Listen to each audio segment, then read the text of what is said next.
ఆమె ప్రేమ కలిగిన తండ్రి చూపుగా నాయసి జీవాధిపతి తండ్రి స్తోత్రాలు. ఈ తోటవారిపాలెం ఏరియాస్ చర్చెస్ పాస్టర్స్ ఫెలోషిప్లో ప్రభా ఇంతవరకు మీకు మహిమార్గంగా జరిగించిన దాని స్తోత్రాలు. వచ్చిన వారు దీవించండి అయ్యా. ఇదో ప్రభా వారి యొక్క సంఘాలు, సంఘ బిడ్డలు, వారి కుటుంబాలు, వారి బిడ్డలు అయ్యా, సంఘ బిడ్డలు అందరూ క్షేమం దయచేయండి అయ్యా. ఈ దినమునైనా ఆ సంఘ బిడ్డలు కూడా నీకు కాపుదల భద్రపరచు, వారి కుటుంబాలు, వారి బిడ్డలు కూడా నీకు కాపుదల భద్రపరచు.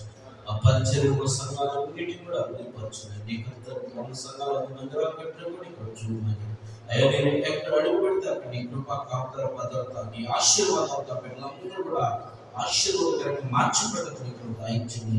నువ్వు ఇచ్చిన వాగ్దానం కదా ప్రభా, ఆ వాగ్దానాన్ని నా పట్ల నెరవేర్చు ప్రార్థిస్తూ అయ్యా. బిడ్డలు ఎంతవరకునైనా ఓర్పుతో ఉన్నారు ప్రభా. బిడ్డలందరికీ నీ కృప, కాపుదల భద్రత దయచేయండి. ఈ సమయంలో మళ్ళా ప్రేమ విందులు వెళ్ళబోతూ ఉండగా నీ కృపతో మధ్యనున్న వారందరికీ శక్తి, బలం, ఆరోగ్యం, ఆనందం, సంతోషం, మరి ముఖ్యంగా పరిచయం వాళ్ళు కూడా వాడబడ్డ సహాయం చేయండి. చేస్తున్నాం తండ్రి, ఆమేన్.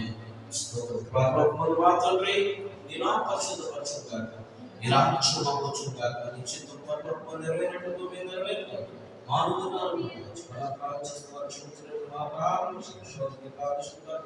రాజ్యం, శక్తి, మహిమ నిరంతరమైన తండ్రి, ఆమె ఇప్పుడు మన దగ్గర ఉన్నటువంటి ఉత్తమ్ ప్రకాష్ గారు దీవెనిస్తాడు.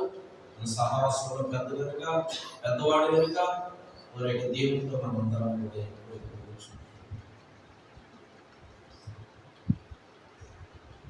ఒక నిమిషం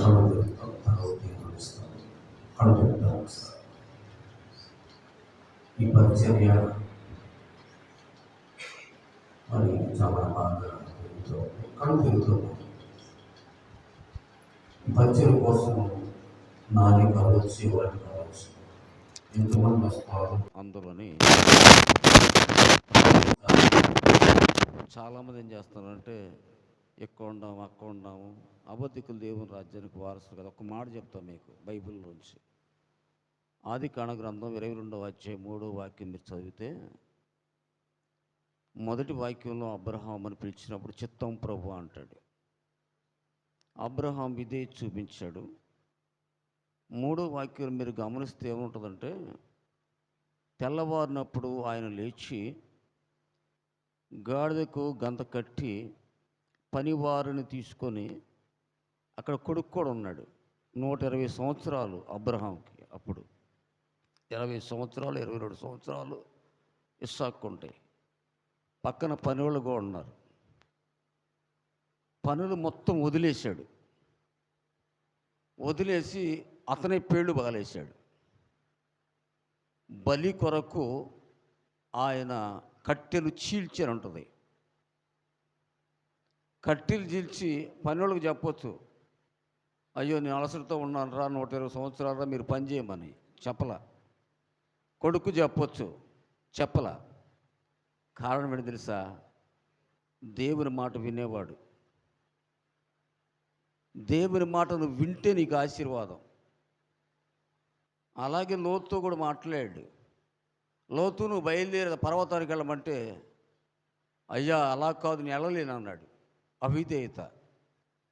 సేవకులమైన మనం చాలా వేదంతో చెబుతున్న మాట. సేవకులమైన మనము,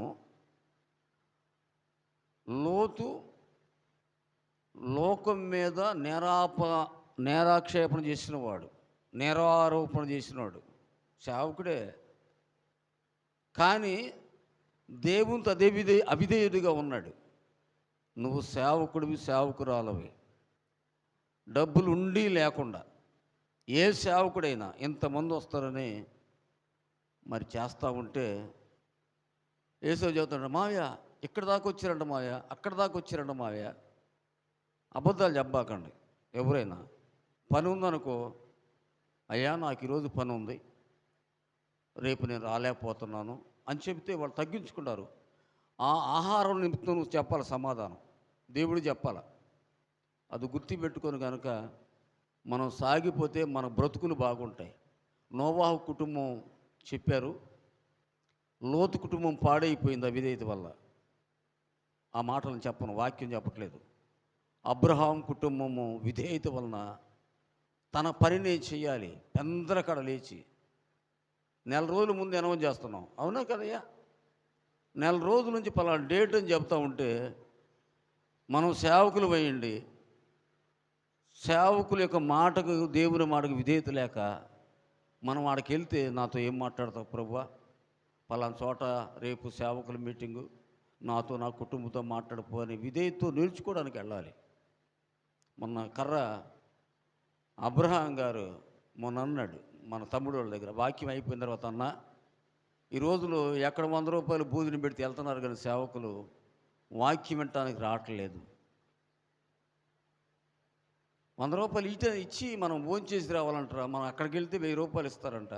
ఎంత సిగ్గు! వాటి కోసం పరిగెత్తబాకండి.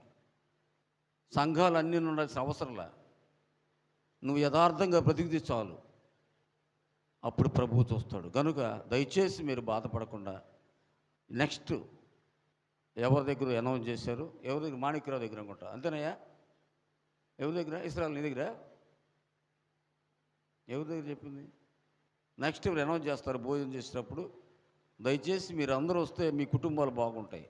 మనం ఏదో ప్రసంగం చెప్పి అబద్ధాలు చెప్పుకున్న బ్రతికి మన బ్రతుకు లోతు కుటుంబంలాగా ఉండకూడదు. అబ్రహాం కుటుంబంలాగా, ఆకాశ నక్షత్రాలలాగా మనము మన కుటుంబాలు వెలుగొంది పరలోకంలో ఉండాలి. ఇప్పుడు చచ్చిపోయినా, పుట్టిన కానించి ఇప్పుడు దాకా ఉన్న జీవితాన్ని గుర్తు చేసుకోండి. చచ్చిపోయిన తర్వాత వచ్చే జీవితాన్ని జ్ఞాపకం చేసుకుంటే మన బ్రతుకులు బాగుంటాయి. కళ్ళు మూసుకుందాం. మన తండ్రి అయిన దేవుని ప్రేమ, మన కొరకు మన నుంచి పునరుద్ధరణని క్రీస్తు యేసు కృప, మన మధ్యలో సంచారం చేసి 2 రకాలైన మాటలతో మనల్ని చేర్చి ఆదరించిన పరిశుద్ధాత్మ శక్తి చేరిన మనకు, సకల పశువులకు, మరి ముఖ్యంగా వేదంలో ఉండి ప్రభువు పరిచయం జరిపించే నాని కుటుంబానికి, నాని బంధువులకు, తన సంఘానికి ప్రభువు కృప నిరంతరము తోడయుండి దీవించునుగాక. ఆమెన్.